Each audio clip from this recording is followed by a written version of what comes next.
Good morning. Thank you very much all for coming to this session, Power and Industry Transformation, Lessons from ADB's Energy Transition Mechanism to Industrial Decarbonization. My name is Ayato Kurokawa, Senior Energy Specialist. Going to be the MC for today. So let me start by calling on our director, Pradeep Tarakan, to kick off the session. He's the director for Energy Transition, ADB. So the floor is yours, Pradeep.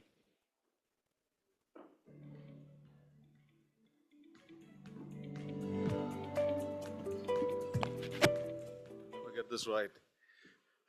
Good morning. Thanks, Ayato. On behalf of ADB, I'm pleased to welcome you all to the session on Power and Industry Transformation. Thank you all for being here. It's day 3. You really are the true troopers. And I'm sure you'll find this event really interesting. This is a whole new area that we're getting into. Let's begin with some context. As I'm sure you've been hearing over the last 3 days, across developing Asia and Pacific, the energy demand is rising sharply, driven by economic growth, urbanization, electrification, and new needs such as AI and digitization. Meanwhile, the energy system continues to rely quite a bit on fossil fuels, despite the rapid increase in renewable energy capacity. In our region, coal is still the dominant source for energy, and industries are reliant on coal and, as we are finding, to quite painfully, imported oil and natural gas. And also, one of the things we've learned, I think, over the last few months is that it is easier to replace fossil electrons with green electrons, but it's not as easy to find alternative ways to find green fuels and transportation fuel. And we're also learning that industrial security relies on energy security.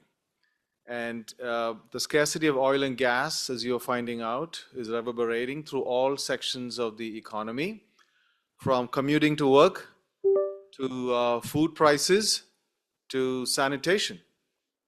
Can someone tell me what percentage of diapers is plastics? Take a guess. 80%. And one of the things that really struck my attention in the last couple of months ago was the Japanese manufacturer of fancy toilets, Toto. They stopped producing toilets for some time because they couldn't find naphtha, which is used to make plastics. So what would we do without those fancy toilets with the heated seats and the music playing in the background and the 3 different jets, right? So just to show that the industrial production is so reliant on fossil fuels, and which is mostly imported and in this part of the world. And it really makes a difference in all aspects of our economy. And focusing on power alone is not important. We've spent a lot of time in the last decade and a half, 2 decades, focusing on power, greening the grid, trying to figure out how to decarbonize the grid.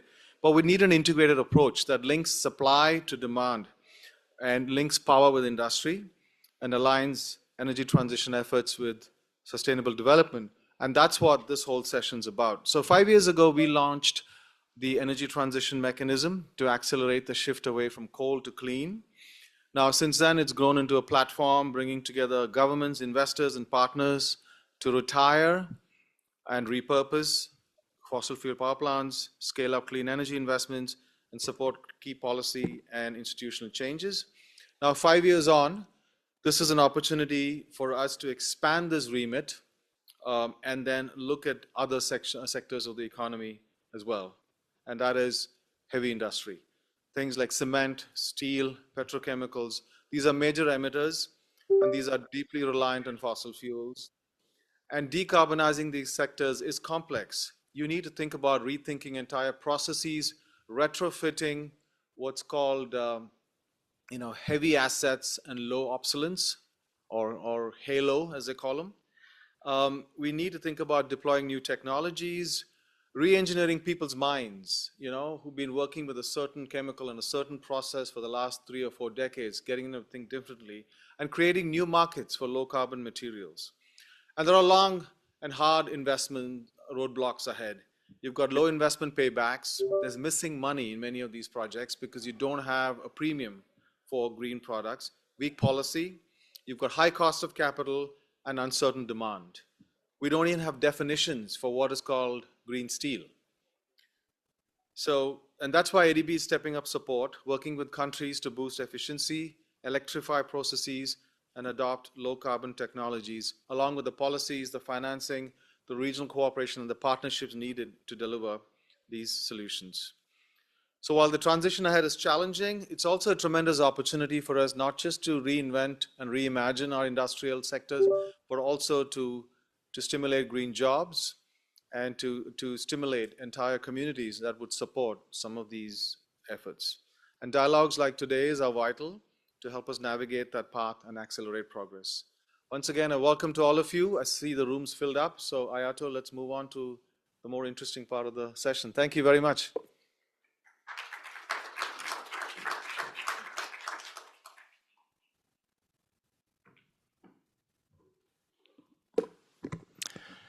Thank you, Pradeep. So in this session, we have divided into two parts, and the first part will be on the energy transition, lessons learned, and the second part will focus more on the industrial decarbonization side. So to start the first session, I'd like to call on our moderator, Rani Charani, Senior Energy Specialist with the Energy Transition Team. Rani, the floor is yours. Thank you, Ayato, and good morning, everyone, and welcome. I'll be your moderator for the first segment, which will focus on energy transition mechanism, its lesson learned, and the path. And in his speech, Pradeep has given us the why. But allow me to take you in the next 2 minutes just to reorient ourselves on what is ETM, what is energy transition mechanism, which is the heart of the first panel. So then we are all in the same page. So what is ETM? And I know this chart is a little bit complicated, but at its simplest, let me summarize it, that energy transition mechanism is a financing approach where it blends concessional and commercial capital from governments, philanthropies, ADB, as well as investors to do two things at once: to retire or repurpose carbon-intensive assets and to unlock new investment in clean energy to accelerate it for a greener future. Now, we realize that you cannot just switch coal off. You have to finance both sides of this pendulum, right? And to exit the coal and then have the replacement in place at the same time. And you also have to do it very justly, protecting the workers and communities along the way from the impact of the transition. Pradeep has given an overview of its 5 years ago when we launched the ETM in 2021. Right now, the ETM has gone from concept into a working platform for implementation. We want to emphasize that the ambition remains, but we also learn a great deal from the practical reality on the ground. And while we have to start somewhere, and really you have to start very passionately in this cause, we have to start where the components are not fully in place. The transition credit is not fully there. The technology is also still evolving. The pricing does not match, but we have to start somewhere. So we move from the pre-feasibility studies. We have several memorandum of understandings with various partners who share the same vision as us, and to a number of transactions in which we are learning our effort there. So I don't want to take the spotlight from our esteemed panelists, but we do have 4 panelists in the next session, and we will start the discussion from Indonesia, where the ETM really started in a big way. And then we will move to Kazakhstan, where the coal powers not just electricity, but also heating. and having to go through a very harsh winters. And this is also an area where the power and the heating and the industry start to converge because Kazakhstan, with its harsh winters, is also organized by its industrial cities. And our panelists in the same panel will also talk about the other markets across the region in which ETM is also complemented by a various approach such as transition credits and then new thinking on how to deal with the pipeline of coal plants that's not yet built. Again, this has been a genuine learning process, and the transaction revealed on how complex this undertaking can be. And it have taught us the most. And this is what the panel will explore based on the real lesson and the path ahead. So please allow me to introduce the panel who has been doing the great work. First, my ADB colleague, Mr. Yuichiro Yoi, Principal Investment Specialist from the Private Sector Operations Department, who has led the ETM from the private sector side and knows the Indonesia story from the inside out. And let me invite also Miss Jessel Akno, Associate Director at Climate Smart Ventures, CSV, who work on the very first ETM feasibility study and now helps lead the global transition credit pilots, please. And from Kazakhstan, Ms. Baltugan Tashmakina, Deputy Director of the Renewable Energy Department at the Ministry of Energy of Kazakhstan, and bringing the government perspective of this uniquely demanding transition. And Mr. James Sherwood, the principal for Global Electricity Program at the Rocky Mountain Institute, who is rethinking the coal plants which are still in the pipeline. So welcome. I will shift now to the chair. Hopefully the microphone works.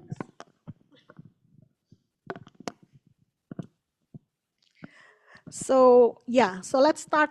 This session will be organized into 2 rounds, and you will have the opportunity to ask questions through the apps. So please launch your VOVA app, and in the second round of Q&A, I will hopefully allow some question and answer from the audience.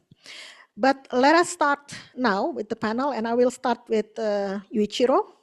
Let me start with you. And of course, to talk about the country that everyone associates with ETM. So while Indonesia got a lot of attention for being the front runner in the ETM, we understand from the announcement of the Indonesian government that Cirebon 1 transaction is not pushing through. What did you achieve? What was missing? And what were the lessons learned? Thanks, Rani. Good morning, ladies and gentlemen. I'm Yuichiro Yoi from Private Sector Operations Department. Basically, I'm the investment banker at ADB, leading kind of private sector financing transactions. So I led the Cirebon 1 ETM, famous one. It has been talked about, it has been covered through press. And in a sense, becoming infamous, by the fact that it hasn't closed yet. In order to answer the question, I think I just need to kind of, take you through the basic concept. And please bear with me because it's quite a geeky kind of financial engineering topic. But basically, it is an IPP, independent power producer in Indonesia. It's a 660 megawatt coal-fired power plant, supercritical power plant. As with any other sort of IPPs, the private sector companies have equity stake in the power plant. There are existing lenders, mainly from Japan and Korea.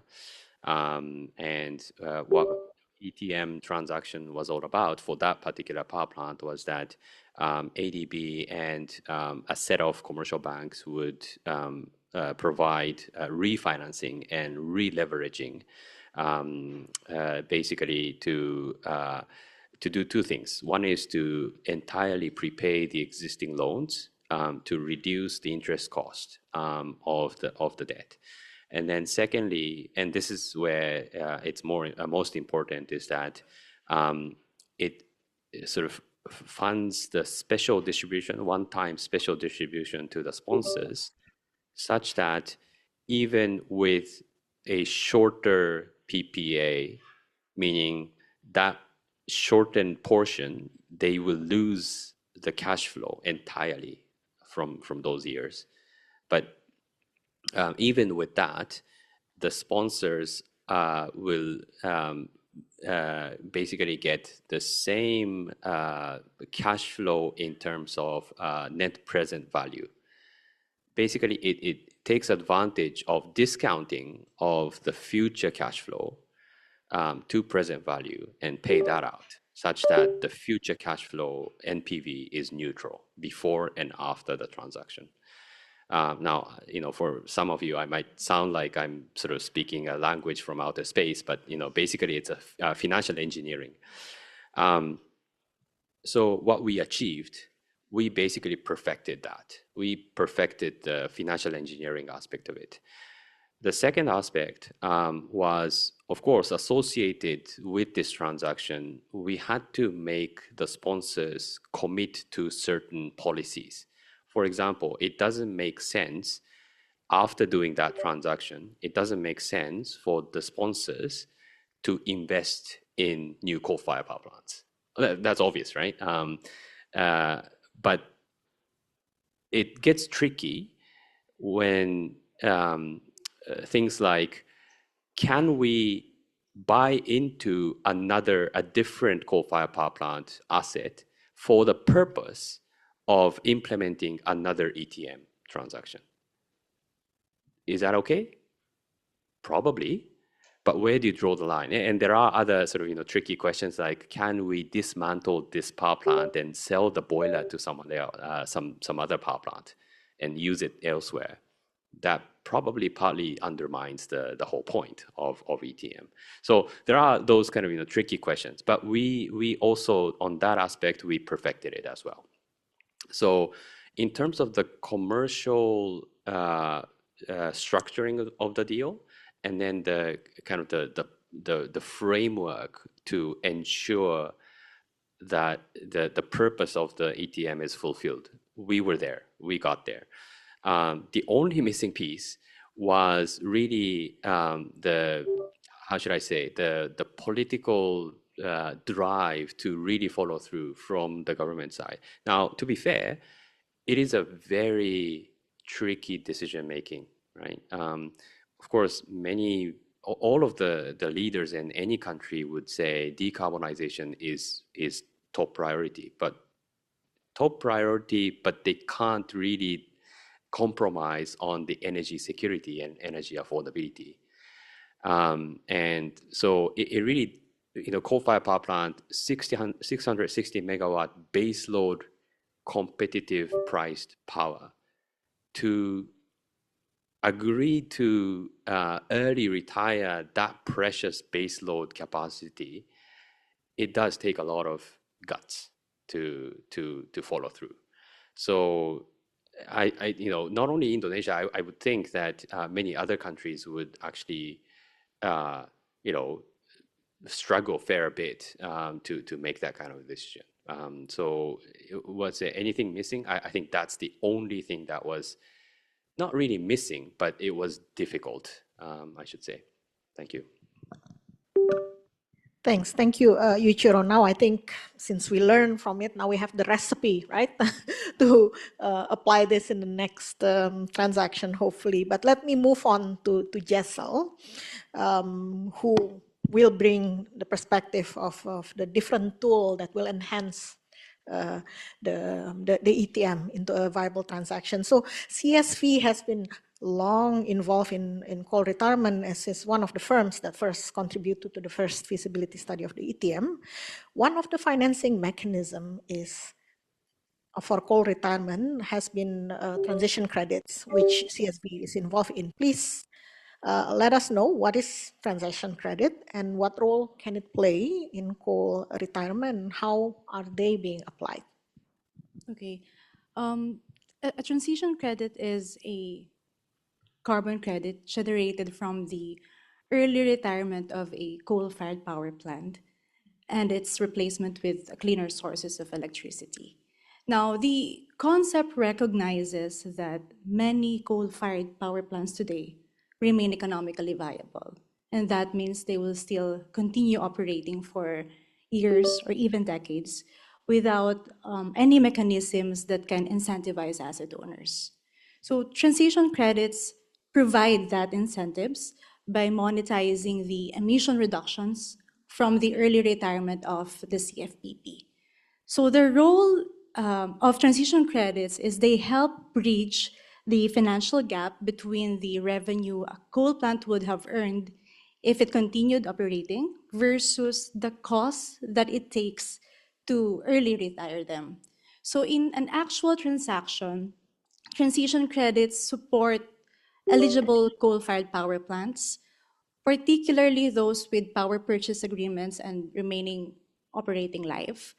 And because they are constructed, they are expected to receive stable cash flows or revenues.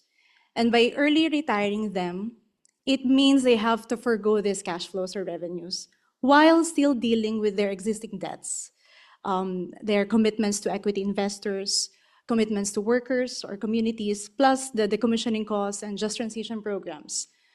And the proceed of transition credits can help address this cost. So we're actually testing this concept on the ground. Our firm, Climate Smart Ventures, is the global coordinator of the world's first transition credit pilot project. This pilot project is focused on accelerating the retirement of a CFPP in the Philippines. The objective is to use the carbon finance to shave off 10 years of the remaining life and consequently reducing 1.9 million of GHG emissions per year, totaling to 19 million GHG emissions for 10 years. Now, the proceed from this transaction should be able to compensate the foregone cash flows and also support or fund any retirement-related costs. Yeah. Yes, thank you. Thank you very much, Jessel. I think that's a very useful tool that can be integrated to make the viability of ETM for the future transaction. But let me move on to Baltugan. And let's shift a bit in looking at the challenges in Kazakhstan, because it's a unique country where coal power is being used not only for power generation, but also for heat during the very harsh winter. And how much is it? Minus 42, 45. Yeah. Okay. So could you please share on your vision on how ETM can be implemented in your country, on how we can increase the renewable heating portion in your energy mix? Okay, thank you, Rani. To be in context about the Kazakhstan, as Rani told, we have the 9th largest territory in the world by land area and a population over 20 million people. And extremely cold winters and hot summers, which creates additional challenges for the energy sector.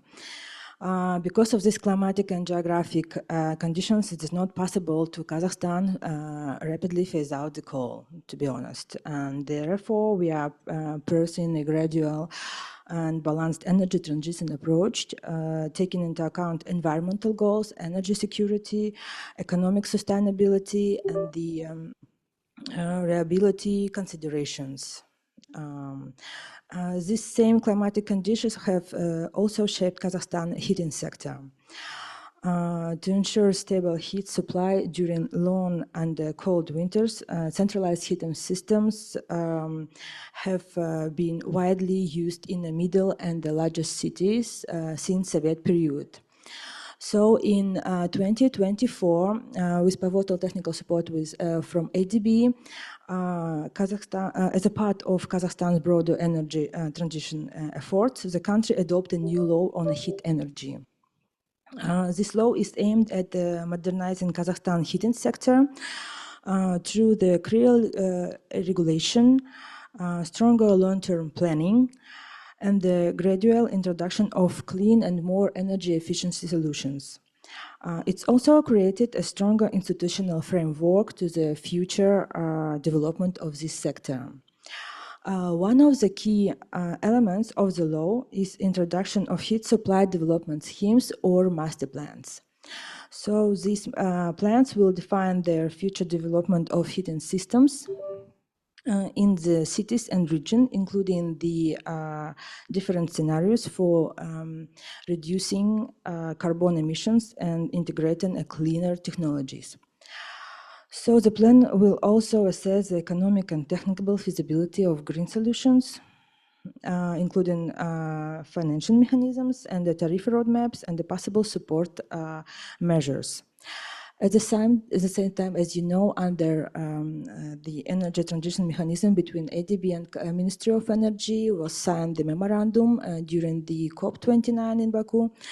Work is currently underway on a feasibility study focused on replacing coal-fired CHP plants and the boiler houses with cleaner and more environmentally friendly solutions. As a part of this cooperation and with the support of ADB was organized a study tour to Finland to exchange experience and learn from the Finnish practices in a green district heating. Finland experience demonstrated that the green district heating can successfully operate through the use of heat pumps, electric boilers, and the thermal energy storage systems. This technology can help balance the power system by utilizing excess electricity during period of high renewable energy generation and storing heat for periods of high demand. Today, Kazakhstan's tariff policy in the heating sector still limits the large-scale introduction of new technologies. However, the Finnish experience could become an economically viable solution for Kazakhstan in the future. In parallel, Kazakhstan is expanding its regulatory framework to support the future integration of renewable and low-carbon heating technologies, including heat pumps and other innovative heat solutions. Today, Kazakhstan is considering several pathways for its energy transition. Taking into account the national priorities, energy security, economic sustainability, and the climate goals. And we believe that the transition to cleaner heating solutions should be gradual, practical, and socially balanced. So in this regard, international cooperation cooperation and the exchange of the best practices play a crucial role in helping countries identify solutions that they are both environmentally sustainable and economically viable. So thank you. Thank you. Thank you for outlining the challenge in Kazakhstan as well as the forward-looking view. I know this is still a work in progress. We're still, together, but of course now the component is there, right? Kazakhstan is moving towards hopefully more market-based heating solution to accelerate the renewable heating, which will also can be applied through the ETM mechanism in which the transition credit, the carbon credit can be enhanced also to support that. But let's move forward with James. And James, ETM typically targeted coal generation plants that are already operational. Now RMI, your institution, has been doing important work on reassessing planned coal project. Why is it important to focus on these pipelines, plant asset, and how realistically can we shift this pipeline towards cleaner alternative, and what kind of financial policy support are needed to enable that transition? And I think this is also relevant in various other countries, including Kazakhstan. Thank you, Rani. Yeah, that's a great starting place, and that is where RMI first embarked on this work, is asking ourselves, does it make sense to continue to build these coal plants that are still in the pipeline? Our starting point for that was to look back at when these plants were first conceived. And it's interesting to find, of the 640 gigawatts that are still in the planning phases today, over a quarter of those were conceived 10 years ago or more. Some of those were revived more recently than that. And then a number of others were put into the pipeline in response to recent events like load growth coming out of COVID or LNG price spikes, things like that. A lot of those happened in the 22-23 timeframe. And what's important to recognize and what gave us, or what led us to a hypothesis on this, is that a lot has changed, obviously, in the time since those plants were first conceived. So renewables prices have come down significantly, battery prices have come down. There are a lot more and new energy security questions related to coal supply, et cetera. So digging into that, our hypothesis was that some of these plants are no longer the best way to provide affordable, reliable, secure power. What we've done, building on that hypothesis, is to conduct analysis in collaboration with different generation companies and regulators to dig into specific plants and try to understand whether that would be the case or not. What we found, and there's a lot of complexity to this that I'll come to in just a second, but what we found is that from an economic standpoint for customers, there are, in many cases, alternative generation approaches instead of building the coal plant that would be cheaper. So actually save customers money. These could be technically feasible because grid needs have evolved significantly since a lot of these coal plants were first planned. So rather than a need for base load, we're seeing that the off-takers actually need more flexible generation, which renewables paired with battery storage can provide in many cases. And from a financial standpoint for the developers of these plants, particularly in situations where they're developed by the private sector, like in the Philippines, there's an equal or better opportunity to make money off of this investment. The complexity there and the nuance is that this obviously looks very different depending on the situation. So Kazakhstan is a great example where a coal plant that is slated to provide combined heat and power or district heating, there's a number of additional considerations that would need to go into that. The phase of development also matters quite a bit. So plants that are earlier in their development trajectory have fewer fixed costs and could be easier to transition. Once they're a little bit farther along, have more sunk costs, locked in EPC contracts and things like that, the sunk cost is greater and it becomes a harder project to transition the developer away from. So all that being said, there's a way to think through this. RMI just published a report this week called Reconsidering Planned Generation, which digs into a framework for how to think about this in the context of individual plants. But coming to the question on what kind of support would be needed in order to continue to explore these types of projects. So you mentioned policy and finance, definitely on both fronts. Transitioning projects like this is a novel idea in a lot of contexts. So for regulators and policymakers, help thinking through how to do that. How would you modify existing contracts that might be already in place to change from, say, a base load to a flexible profile, for example? From a financing standpoint, depending on the situation, what we found is that it's possible to do this on a commercial basis, but that's not going to be the case everywhere. So there may be opportunities for concessional finance or others to help overcome a viability gap in situations where maybe a firmer solution is needed, additional transmission investments are needed, solutions on the heating side are needed, et cetera. So those are the things I would start with highlighting, and I'm sure we can get into more. Thanks, James. Now I want to take the second round, and there are also some questions from the audience, which hopefully we can also raise, but allow me to start with Yoichiro to provide, you've heard all the panelists, and I'd like to get your view of hearing about GESL from GESL about credit, transition credit, and then the expansion of the scope to include the district heating and eventually industrial decarbonization. So from ADB perspective, ETM, does this expansion strengthen the ETM case or not?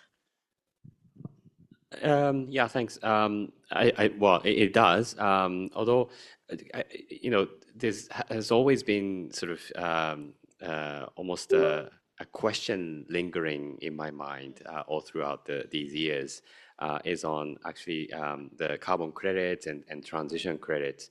And the big question is really like it basically considers the abated sort of emission as a given, right? So to say it the other way around, by early retiring a coal-fired power plant and generate transition credit or carbon credits, whatever you want to call it, and if you sell that to sort of fill the lost cash flow, that's good from the perspective of that particular asset.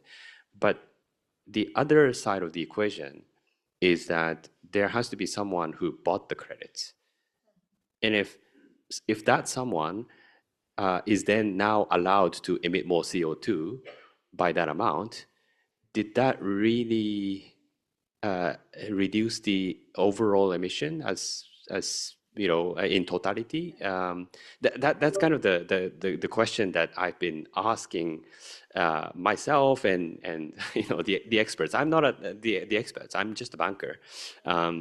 And so I would really be keen to hear some kind of a very clear logical answer to that. But in a sense, whether that sort of results in an overall reduction, it does help to retire that coal-fired power plant. And we have to start from somewhere. So I'm not denying the value of transition credit or carbon credits in any way. I think there's value in it in that sense to start from somewhere. But overall, I think there has to be eventually a robust cap and trade system such that the cap will gradually decrease to zero. Otherwise, we're not going to achieve net zero in any future. So yeah, that's the only question I have. Thank you. Thanks. I would like to just connect that to Jessel because that is naturally flowing. How would you respond to that, Jessel? Yeah. So I think, as we know, all economies are still growing, and therefore there has to be these industries to support the growing market. And therefore, there will be residual emissions that we'll have to address. And I think that's one of the use case of transition credits.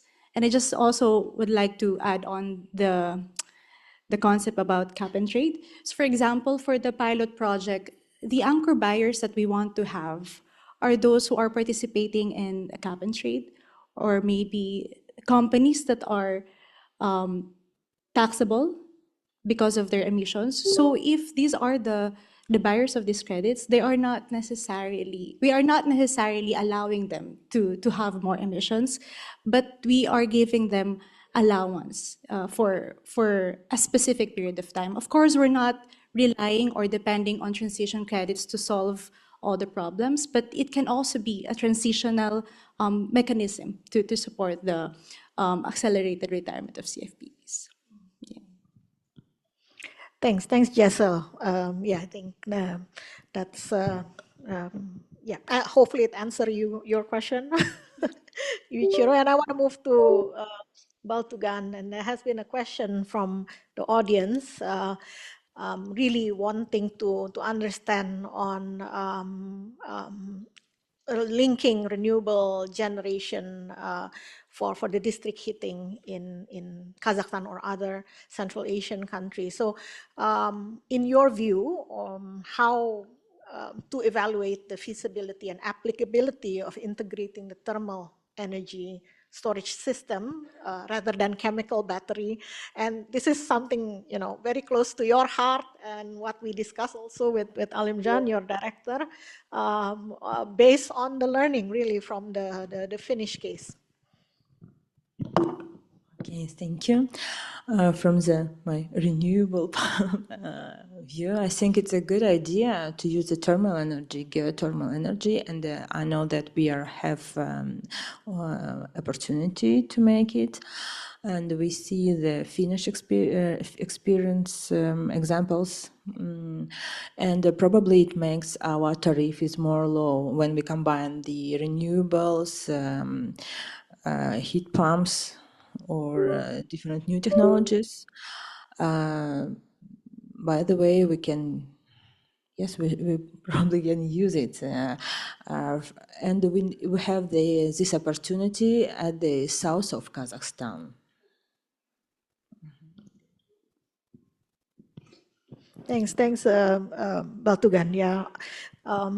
So yeah, one key point that need to be also made is that thermal energy storage tend to be more cost effective and can be deployed more readily than the battery storage system, as the battery storage system price is also going down, and then hopefully make the renewable energy price at par or lower than the fossil. Yes, our last auctions show that it was set at 2025 for wind for 1 gigawatt, and the price was with the best system was lower than the additional prices for wind power plants.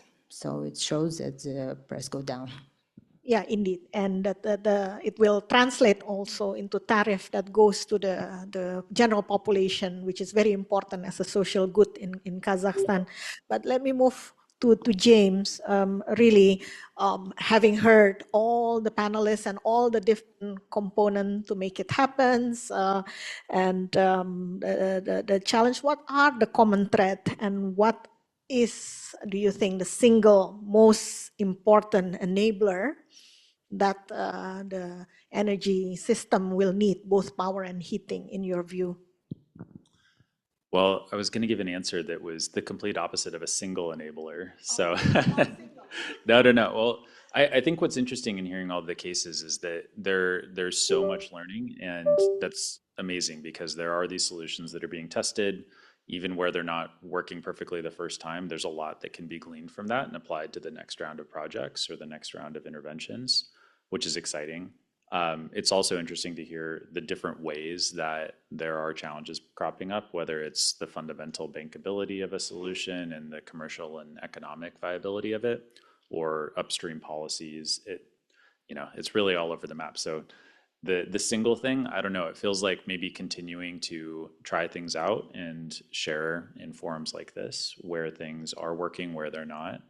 Maybe one additional observation is that it based on that, it seems like a combination of both upstream and downstream interventions are necessary. So continuing to work at a project level, helping to work directly with asset developers or governments on a specific thing, but also working upstream on the policy environment, whether it's a regulatory thing to enable tariffs that will support transactions or otherwise. It feels important to not get too fixated on one particular part of the solution set. Yeah, thanks, James. But going like forward looking, like where should you put your money? Ooh, that's a good question. Well, I'm biased. I started out talking about planned coal. I think that is an opportunity in the very short term in order to test the viability of transitioning away from some of these planned coal plants, where again, there are fewer sunk costs and it could be easier to move them off, and developers might be a little bit less vested in continuing their operations. So the flip side of that is that the money required to do that is probably lower. So maybe you don't have to put all of your chips into that particular solution. But I would also be curious to hear from the other panelists. Where is everybody else putting their money? I really would like to hear from all the panelists, kind of like the key takeaway. Unfortunately, our time is up. Apologies, and we have another panel coming, and I don't want to rob the next panel from its glory. So I hope this panel has been enlightening for you all on understanding the complexity of the issues we're facing. But we stay passionate, and we will continue on this trajectory. And putting the money in the right place. So let me pass it on back to Ayato for the next round. Thanks. Thank you very much, our distinguished panelists, and thank you for the audience for giving us all the questions. Ingo, I know you raised your hand. Maybe you can approach the panelists later after the session during lunch.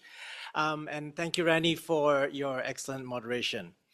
Now, on to the second part of the session on industrial decarbonization. I'd like to call upon Sarbojit Pal, head of global matchmaking platform of UNIDO, to moderate the second session. So Sarbojit, the floor is yours.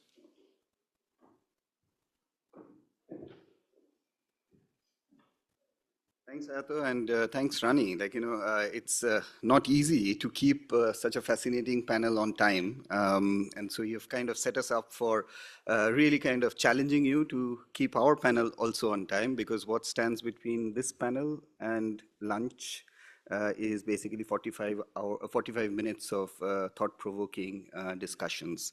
So today we have already heard from Pradeep earlier in the opening remarks to give a bit of a context with regards to why we are even having this discussion at this point of time. If we kind of go back, and we just heard about the energy transition conversation, it's been a process which has been going on for several years now, couple of decades. But I think gradually in the last 4 or 5 years, we've seen a lot of traction picking up on the topic of industrial decarbonization as countries start rethinking their industrial policies and making sure that those policies are pretty much aligned with the low carbon pathways. So I'll kind of take 5 minutes to give you a bit of a context setting with regards to what is happening in the global scenario, and also why this is at all a bit of a priority in the overall climate discourse.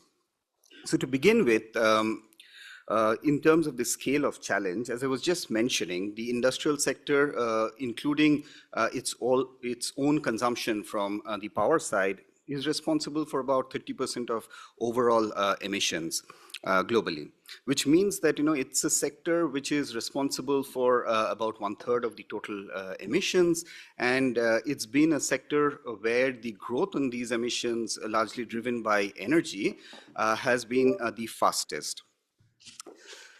And it's not just that, and it's also a sector which is very complicated. There's so many different individual industries within this sector.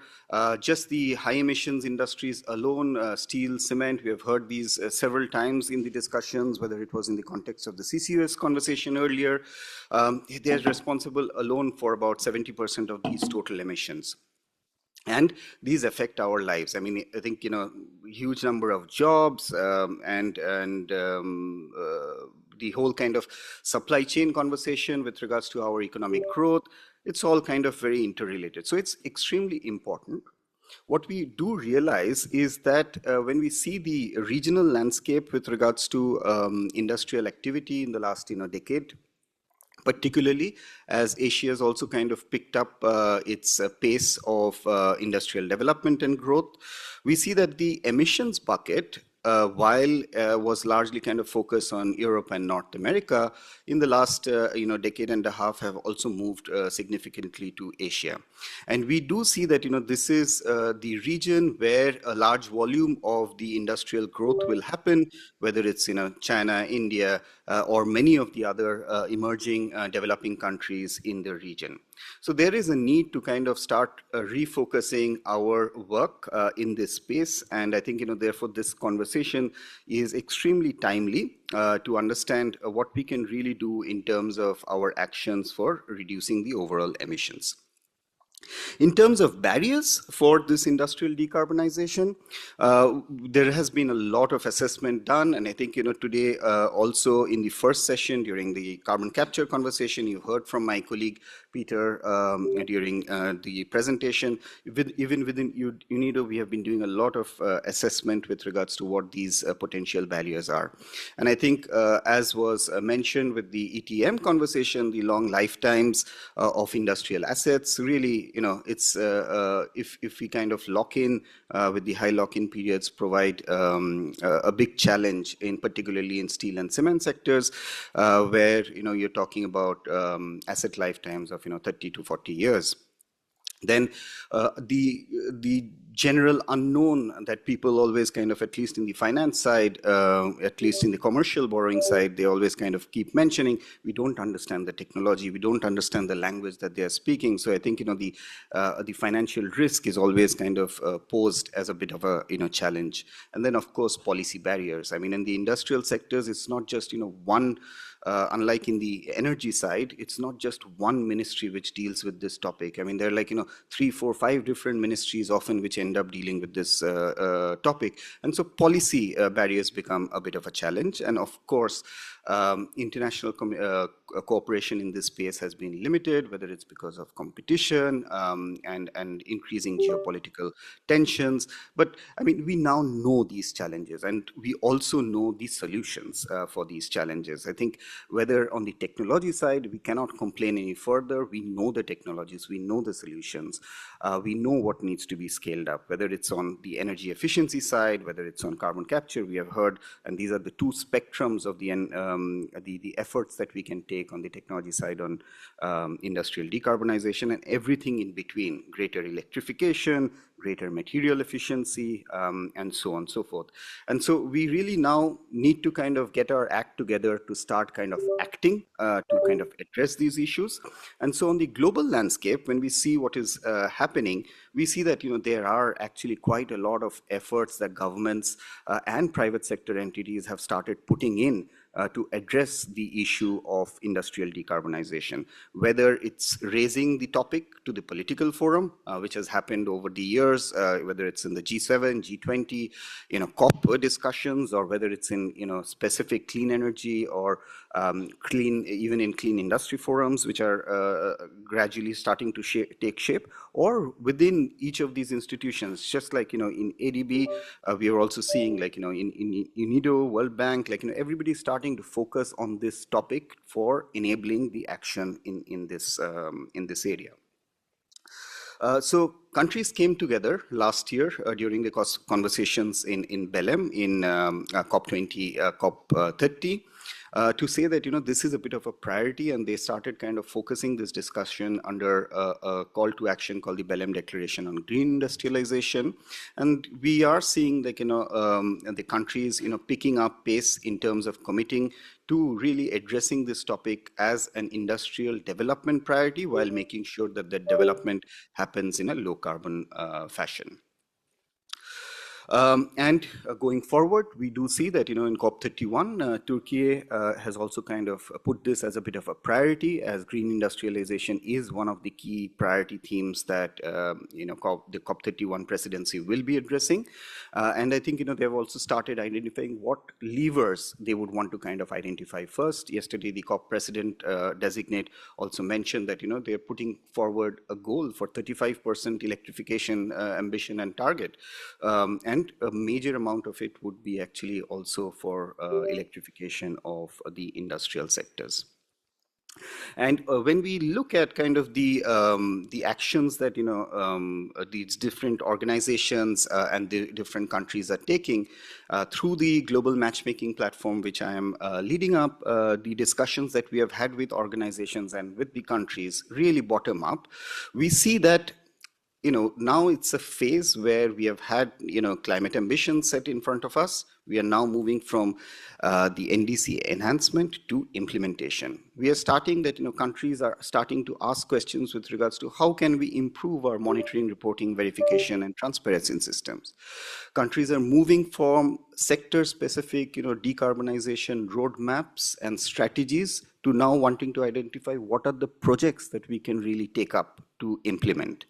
And almost all the developing countries that we are asking and discussing with do need, some kind of, financial support, because to meet the delta with regards to the increased price or costs that they need to address. And more recently, we have seen the discussion also becoming important on the topic of carbon leakage, as countries start addressing issues with regards to trade and kind of emissions aligned trade. And as I mentioned, given the fact that many different departments and ministries work on this particular topic, countries also want to kind of understand how they can internally coordinate better. So these are the kind of requests and asks that needs we are seeing from the countries. And now I will kind of, with that background and context, I will now move to our panel discussion with this as the background and scene setter to get into a bit more kind of detail on this specific topic. To begin with, I will first introduce Nisha Krishnan from the first panelist, Nisha Krishnan from ADB, who is the Senior Climate Change Specialist, bringing nearly 20 years of experience addressing climate-related challenges in the region. Currently, she manages ADB's climate investment funds and green climate fund portfolios. Nisha, thanks for being here. Next, I will invite on stage Ms. Tuba Yalim, who is the head of department at the Ministry of Treasury and Finance of Turkey, where she is responsible for EU affairs, climate change, and international organizations. She is also leading the work within Turkey on the climate investment funds, industry decarbonization program, and also the global environment facilities work. Next, I will call upon Ms. Juacto Ching.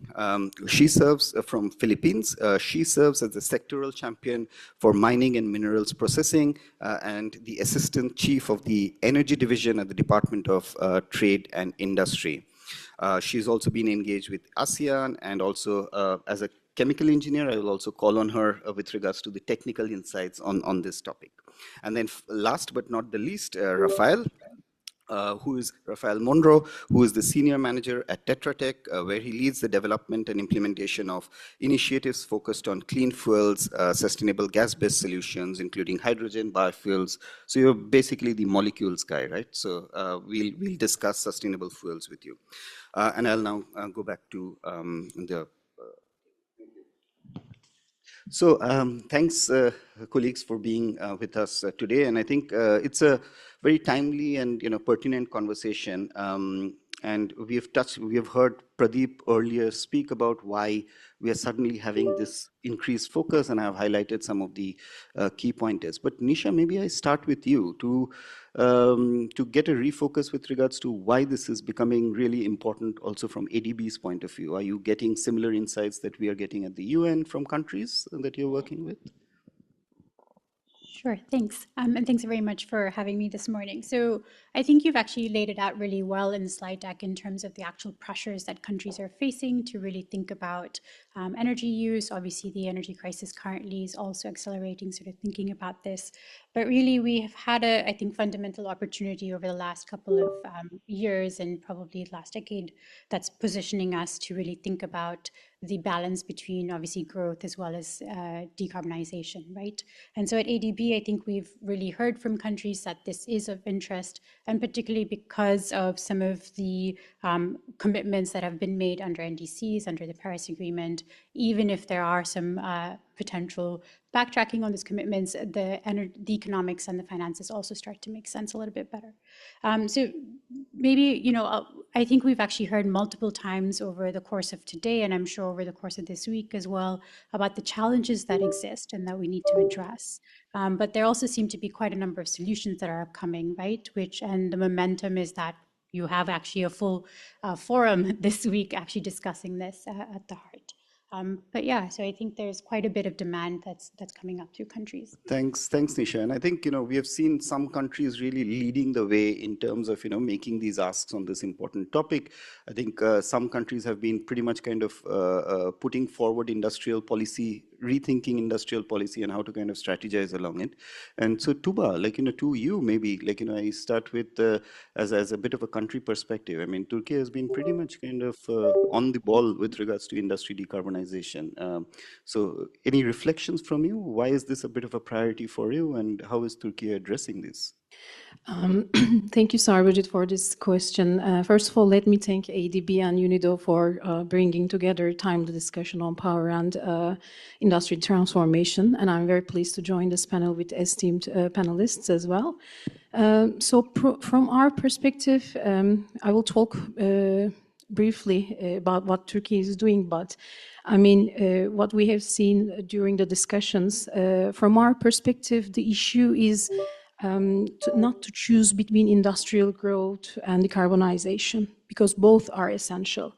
The real policy question is how to manage this transition in a well-sequenced and well-financed and implementable manner while maintaining the energy security, industrial competitiveness, and export capacity. So Turkey is a rapidly growing industrial economy, and our manufacturing is deeply integrated with global and European value chains. And at the same time, we are committed to 2053 net zero target, our updated NDC, climate change mitigation strategy and action plan, and last year we adopted climate law as well. So against this background, I would like to highlight three interlinked dimensions of a policy challenge. So first of all, we must decarbonize without weakening industrial production, employment, and export performance.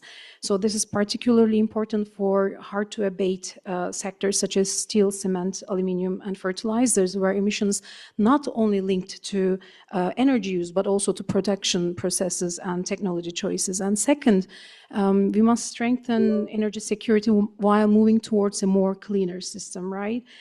Turkey still faces significant energy import dependency, so expanding renewables, strengthening the grid, scaling storage and flexibility, and diversifying the energy mix are not only climate policies, they are also macroeconomic and energy security policies.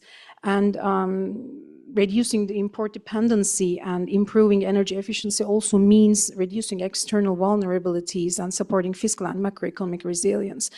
And third, we must manage the competitiveness implications of the global transition. Instruments such as the EU CBAM are creating a new reality for trade-exposed industries. And for Turkey, this is not only a compliance agenda, it's also an opportunity to modernize the industrial base, attract sustainable investment, and preserve access to high-value export markets. This is exactly why we have developed sectoral low-carbon pathways on steel, cement, aluminium, and fertilizers. And also, we are trying to expand these low-carbon pathways for glass, ceramics, and chemicals as well. And these pathways assess technology options, emissions trajectories, investment needs, and policy measures up to 2053. I mean, the message is clear, for the LCPs, I would like to mention also across these four sectors alone, financing needs are estimated to exceed almost $70 billion by 2053 to reduce emissions up to 100%. So the message is clear. Industrial decarbonization is possible, but it is capital intensive and requires a long-term, bankable and coordinated investment framework, as we all know. So our answer is to treat industrial decarbonization as an economic transformation agenda, not as a narrow environmental agenda. So let me stop here. Thank you. Thanks, Tuba. I think, you touched upon quite a few points. I think, a developing country challenge, the fact that, it's beyond just steel and cement. I think, there's ceramics, there's textiles, so many other sectors which are also integrated. And I think, final point with regards to the fact that it is a all of economy transition that needs to be, thought through. Certainly. And I think on that context, I think I'll move to you, Ching. I think as a developing country, you're at this conflict, the challenges of development while ensuring that, it is also a low carbon development. Is it a bit of a priority for the Philippines? And how are you addressing this, just like in the Turkey case on industrial policy? Yeah, thank you, Sarbojit, for that. And thank you to the organizers for inviting me in this very challenging before lunch session. So yeah, just to provide context to my answer later on. So the Board of Investments is the government's primary investment promotion agency. We have two mandates, industry development and investment promotion. So we do handle industrial policies aligned with attracting investments as well as promoting strategic investments in, we've identified around 9 priority sectors. And clean energy technologies are one of them, like renewable energy, energy efficiency, and electric vehicles, as well as energy storage systems. So industrial decarbonization, as Tuba mentioned earlier, we don't see this as a constraint, rather an opportunity to build more competitive and sustainable industries in the Philippines. Just to share, our department has this positioning strategy of the Philippines being a hub for sustainable manufacturing and services. So the priority sectors I mentioned, we deem it fit to propel us reach this position, coupled with our three core advantages, which are our strategic location, our skilled workforce, and our abundant natural resources. So that said, by prioritizing, we mean our efforts on development and on promotion are centered on those key sectors. And just to share, just last week, the Office of the President just signed or approved the 2026 Strategic Investment Priority Plan, or SIPP. So SIPP is being crafted by the Philippine Board of Investments in collaboration or in consultation with industry stakeholders, other government agencies. So we align our list with what the industry also needs and with the national targets of the Philippines. So among the priority sectors, the renewable energy efficiency, including environment and climate change related projects, are listed. So they are all qualified for fiscal and even non-fiscal incentives under relevant laws. Aside from that policy on incentives, we also have a number of finished projects with other development partners like the ADB and UNIDO on decarbonizing the cement and steel industries. So we've done the roadmap. We are now entering the implementation stage of those roadmaps. And we also have prospective projects on hard-to-abate sectors with the EDB, and also more focused project on greening the Philippine cement and concrete industry next year. So we'll be dealing with the standards, with promoting localization, promoting SEMs or substitute clinker materials for cement. So just reiterating that our industrial policies are closely aligned with the national targets. That said, the Philippines NDCs, which identified cement as a primary sector that gives off large GHG emissions. So we're aligned with that. That's why our incentive strategy are also supporting that pathway. So there, and just to finalize, our goal is really to make decarbonization, industrial decarbonization investment ready, and not just an aspirational strategy. So there. Thank you so much, Ching. I think, yeah, you covered a large spectrum, and the fact that, you touched upon the fact that you are actually looking at an integrated, policy architecture to help, incentivize some of these industries which would need transition support. Thanks, Ching. I think I'll move to you, Rafael. I think on the electrification side, there has been a lot of upfront work, renewable energy, energy efficiency. Most of these conversations have been around electrification and the discussion on electrons. So I think, when we were speaking earlier as well, and this is something personally for me as well, I think the sustainable fuels conversation is also a very, very important and pertinent conversation as we talk about industry decarbonization, because for largely these hard to abate industries, the issue is that it is very difficult to electrify most of the heat processes, high heat processes. So any thoughts on your side, Rafael? Do we have the technologies? Is it a question of technology availability, or now is it a question of scaling up and deployment? Well, thank you so much, Sarvajita. Also, I want to thank ADB for having me. I'm Rafael Monroy from Tetra Tech, Senior Manager. I work in molecules, as I was introduced.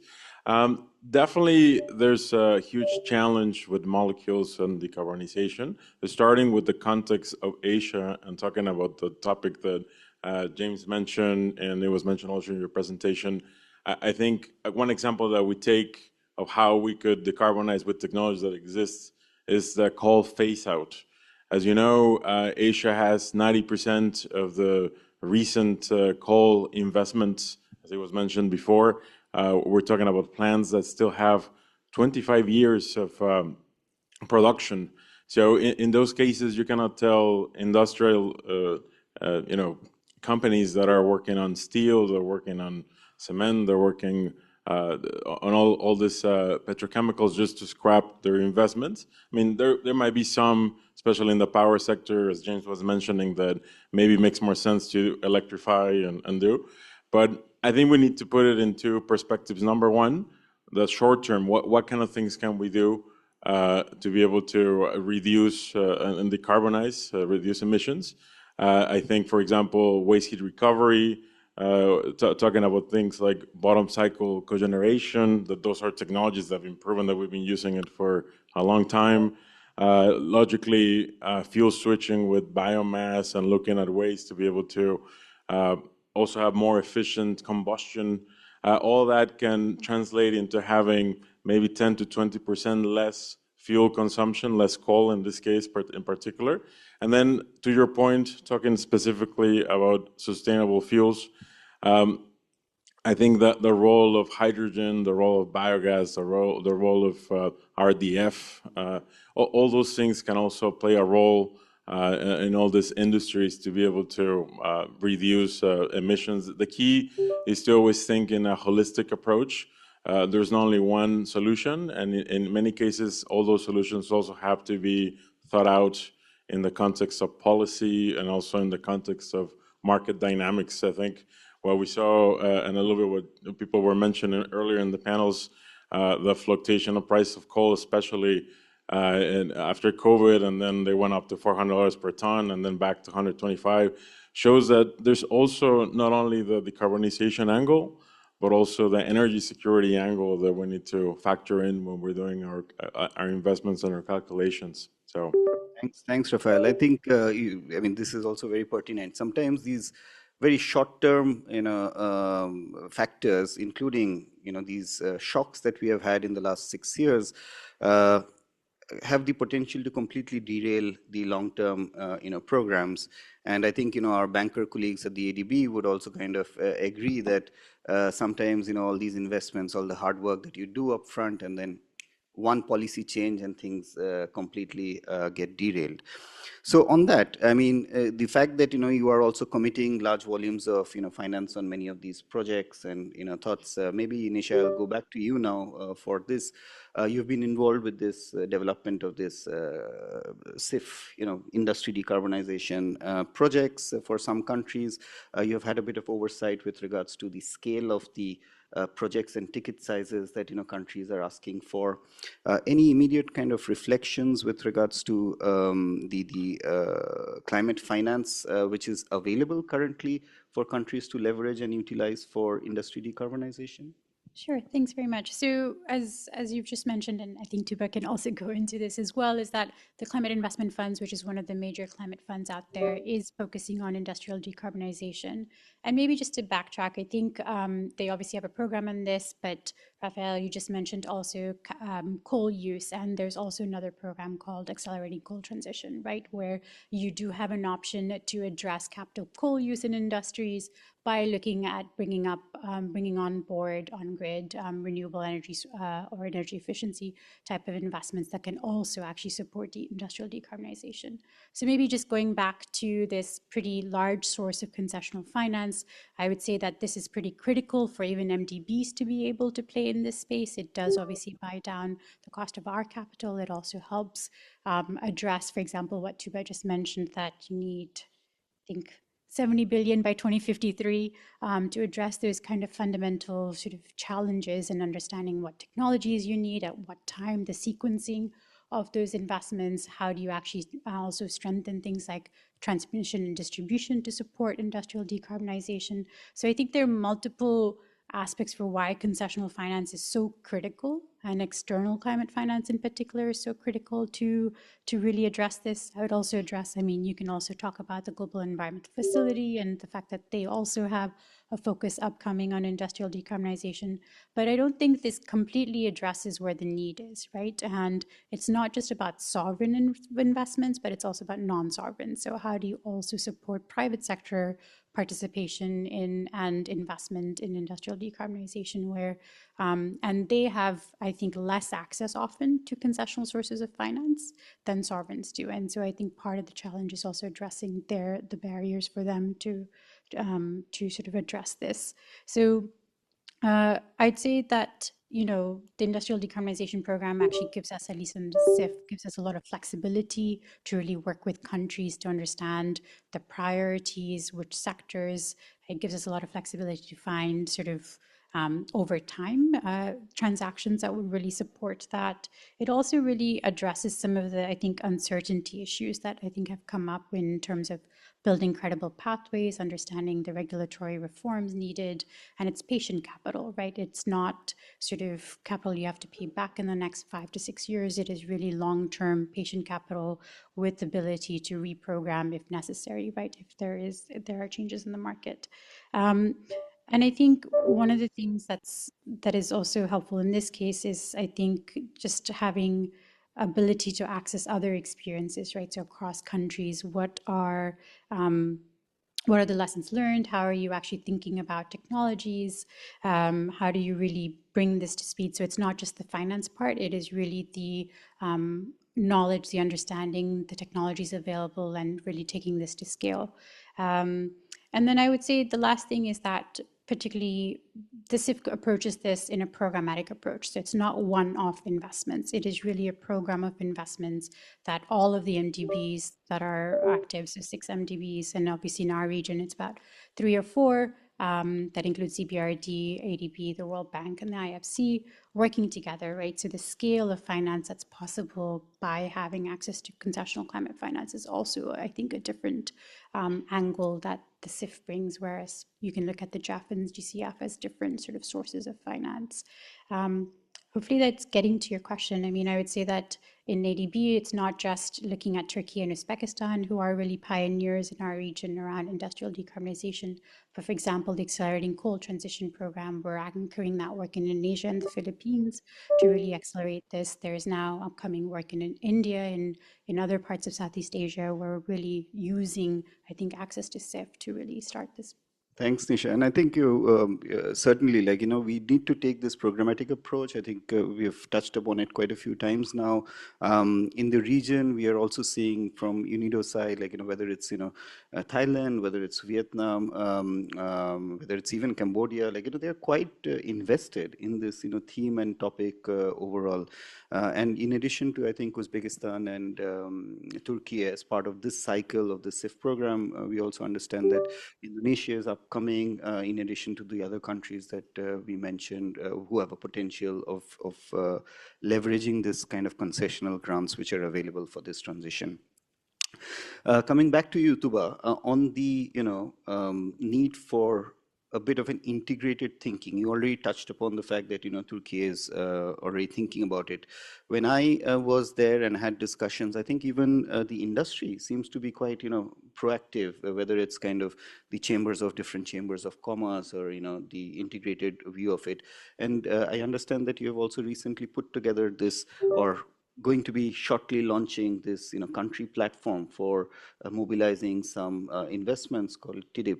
Do you want to share some thoughts with regards to how you're putting, you know, all this financing strategies together under a common platform so that even private sector can benefit from this?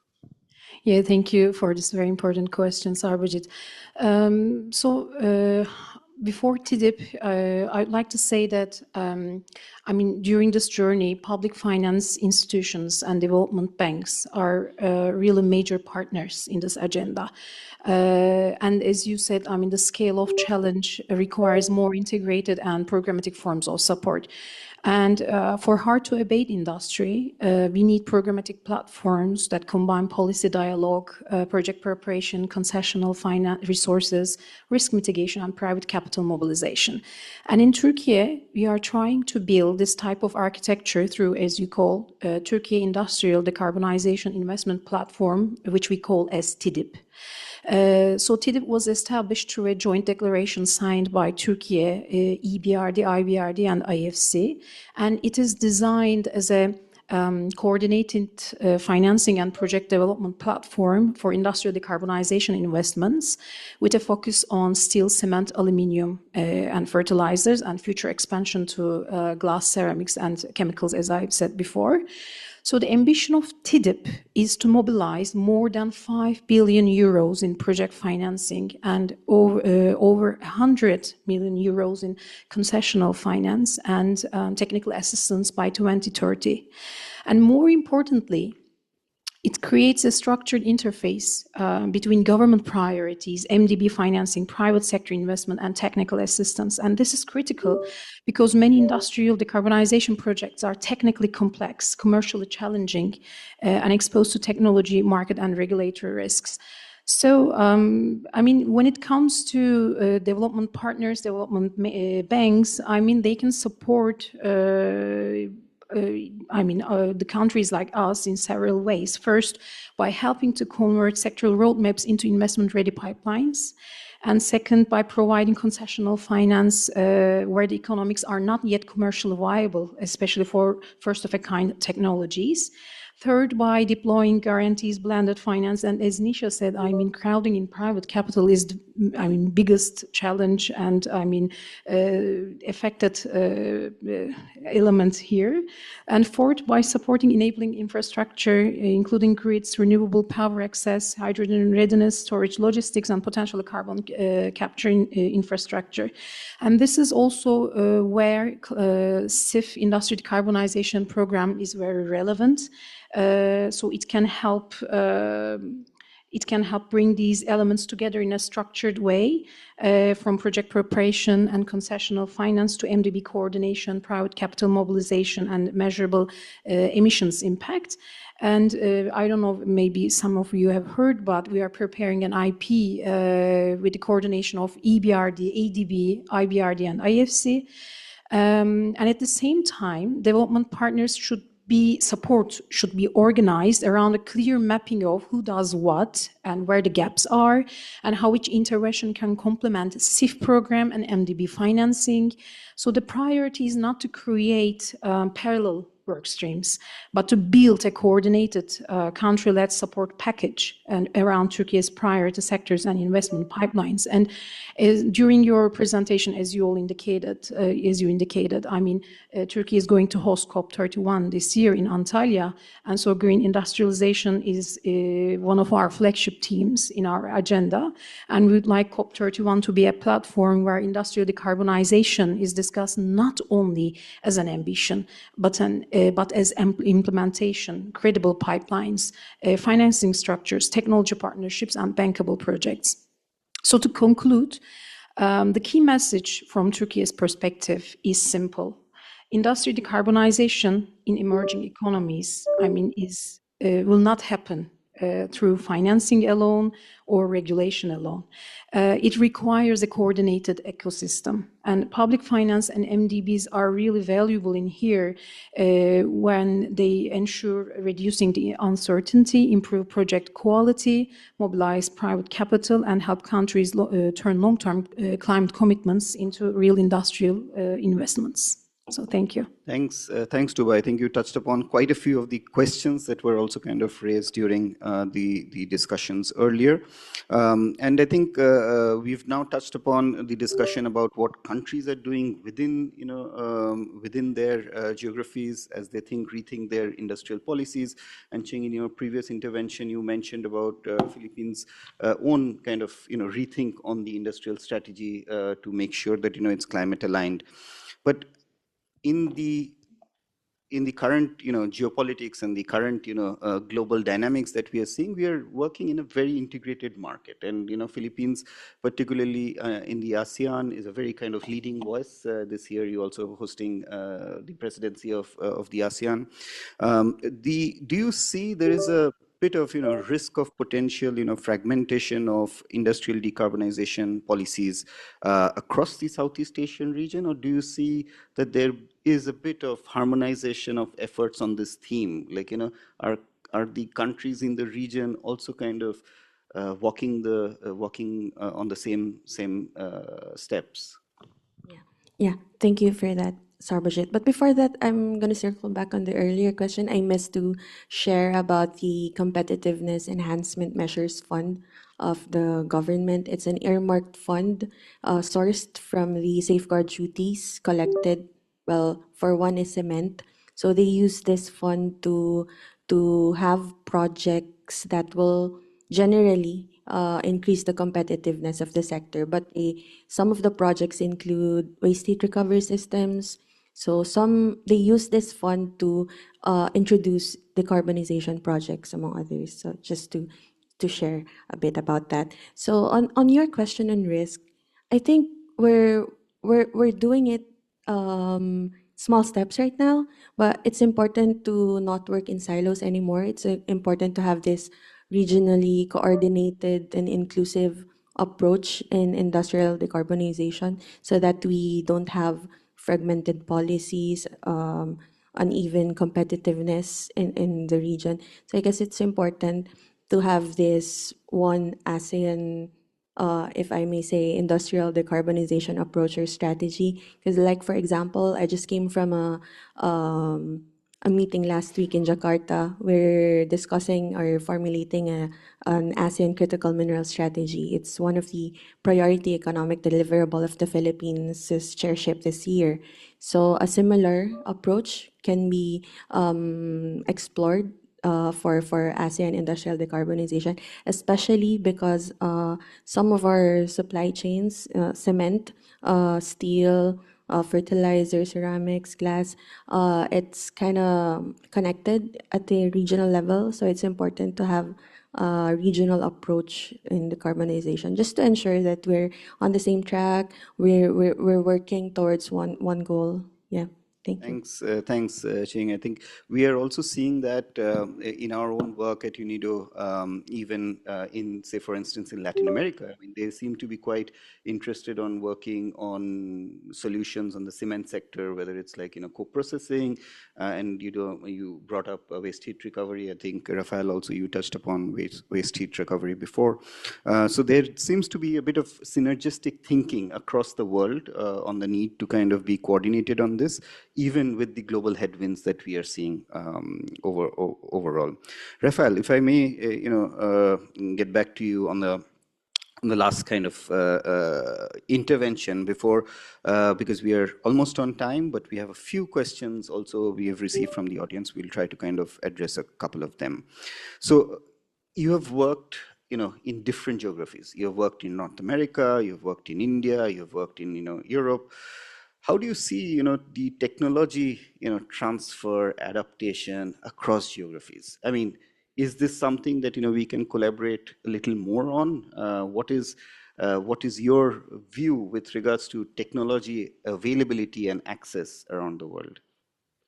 That's a great question. I'd say that we need to collaborate more. There's definitely a lot of lessons to be learned in different geographies. When Pradeep at the beginning of his speech was talking about the toilets in Japan and the naphtha cracking, got me thinking about, for example, technologies that they're using in other parts of the world, where they're making, for example, plastics out of olefins and methanol in places like China, and they're looking at ways to decarbonize that, and that pathway could be applicable in other parts of the world. So I think technology sharing, learning of experience in places, thinking about, for example, industrial symbiosis, where you're trying to, like we've seen in many industrial clusters in Europe and in different places, try to figure out ways where the waste from one stream could be the feedstock for another one, or the heat from one process could be put in a heat exchanger to preheat water or make steam. All those kind of ideas have been worked in many jurisdictions, and I think it's very important through NDBs, through donors, through all these companies like Tetra Tech that we're working all over the world to try to make sure that we're all working with the best practices, right? Because at the end, we all share the same atmosphere, and we're all, emitting, and we're trying to reduce globally, right? So it's a really good point what you're bringing. Thanks, Rafael. So I think thanks for that intervention. And I think this need, we know that we are on time's up, but I think we'll take a few minutes just to kind of also respond to some of the questions from the audience. But just on building on this point, I think our colleague from ADB, Rani, for instance, working in Kazakhstan, we had colleagues there. They're working on heat systems, integrated heat systems for their urban systems. But I think it's again, as you're touching upon, this needs to be thought about in an integrated fashion. Can we do something with allied industries in the region, which is for cement and others, where heat processing could be integrated, and it requires a lot of additional planning, which me coming also from a developing country, it's not an easy thing to do, have an integrated planning approach. So I think there are efforts which are kickstarting in that process.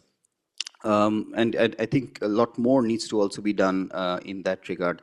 We have a few questions from the audience. We'll take a couple of them. And one relates to uniform carbon pricing and standardization of carbon markets in the context of pushing industrial decarbonization. I'll reframe this slightly, saying that this upcoming overall discussion on carbon markets and this whole Article 6 being a bit of an opportunity for us to kind of mobilize additional finance for industry decarbonization.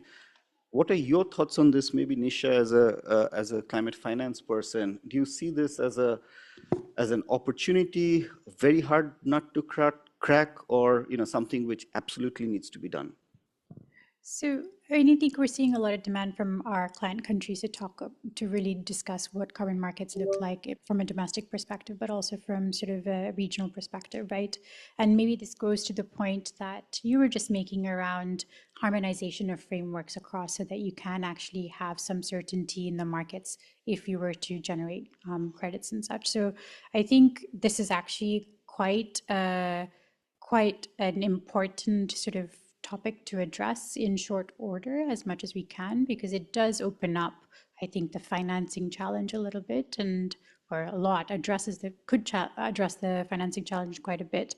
And this is more probably a shorter to medium term sort of, I think, priority for a lot of countries to understand. This also potentially also taps into private capital to come in a much bigger way if we were to actually address this, because it changes the project economics fundamentally. So I would say that this is harmonization of policies in general, so whether that's ASEAN or more globally, is definitely a sort of a priority here. Thanks, Nisha. Certainly, I also do see this as a fantastic opportunity. And then maybe one question which I'll frame to you, Rafael, that somebody from the audience has asked. What is the risk mitigation of industry decarbonization? I'll just kind of touch upon it from maybe as a technology person, speaking to the finance folks, is there a language barrier? And Totally. Is there a lack of understanding of risk? Yeah, I think sometimes the technology enthusiasts forget about how expensive new technologies could be. But at the same time, the financiers don't see that if we don't push the envelope and figure out ways to get those technologies happening, then they won't happen, right? So that gap between the technologies, the financiers, it has to be worked upstream by policy makers and come up with a solution so that eventually we can deploy the technologies that we need to reach our targets for climate and energy resilience. And in the industrial decarbonization space, any specific technology where you have had this conversation or challenge? Yes, with hydrogen quite a bit. As you can imagine, hydrogen is still very expensive. You compare with natural gas, we're talking about like $3 per million BTU, a molecule of natural gas versus maybe 70 hydrogen. It can be very expensive. So it is hard for some people to understand it, but then when you see it in the green steel space, a car that is made from green steel using the DRI process might only be 5% more expensive or 6% more expensive. So it's the way that you frame it and the policy that you create upstream so that eventually it will happen, right? Absolutely. And I think, this 5% example is a very important example because we need to start looking at it as project cost, whether it's for an automobile or it's for a building and I think, or a steel bridge. But thank you, panelists. Thank you, everyone. I think we are about 5 minutes over, 4 minutes. I think it was quite we covered a lot of ground, lot of different topics. But this was the first real proper discussion in SF on a comprehensive industry decarbonization issue. We have had, in the past, a lot of discussion. I think Peter touched upon it in the morning on the CCUS. There have been lots of discussion on CCUS in the past SFs. There have been lots of discussion on hydrogen in past SFs. But this is the first time that we're having a discussion on industry decarbonization as a whole. So I hope that we have been able to start the conversation and we have a lot of work to do going forward. And as I close, I just wanted to say a vote of thanks to of course, Pradeep was leading the team, but, Emanuele, Ayato for having organized, the session, and Ina behind the scenes for having made all of this possible. So thank you, colleagues from ADB, for hosting us, having hosted us, and for this time that you have given us for having this important discussion. Thanks, panelists, once again, and now off to lunch.